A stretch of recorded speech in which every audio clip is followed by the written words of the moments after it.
जागा जागा हो नदिया महलिया आए चोर, महलिया आए चोर, महलिया आए चोर, जागा जागा हो नदिया महलिया आए चोर, जागा जागा हो नदिया महलिया आए चोर। 5 गो चोरवा बन बड़ा दुखदाई, 5 गो चोरवा बन बड़ा दुखदाई, बड़ा दुखदाई ननदो बड़ा दुखदाई। सर्वस धोमई लूटिन मोर, जागा जागा हो नदिया महलिया आए चोर, जागा जागा ए नदिया महलिया आए चोर, महलिया आए चोर हो महलिया आए चोर, जागा जागा ए नदिया महलिया आए चोर, जागा जागा ए नदिया महलिया आए चोर। धीरे धीरे मोर कर धन काट,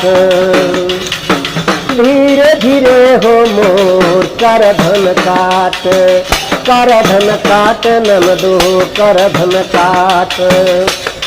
आर पायल काटे के पकड़ल गोर, जागा जागा ए नदिया महलिया आए चोर, उठा नदी हो मोरे सासू के जगावा, उठन नदी हो हमरा सासू के जगावा, अरे सासू के जगावा ननदो सासू के जगावा। अरे उठ के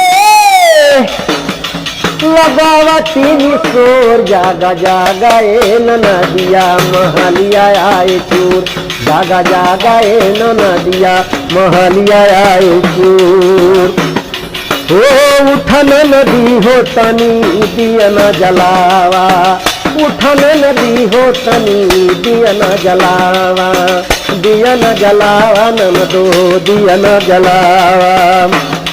और अंधेर महलिया में करती जोर, जागा जागा ए नदिया महलिया आए चोर, जागा जागा ए नदिया महलिया आए चोर। कहीं कबीर सूरज जब निकल, हार कहीं कबीर सूरज जब निकल, सूरज जब निकल, सूरज जब निकल।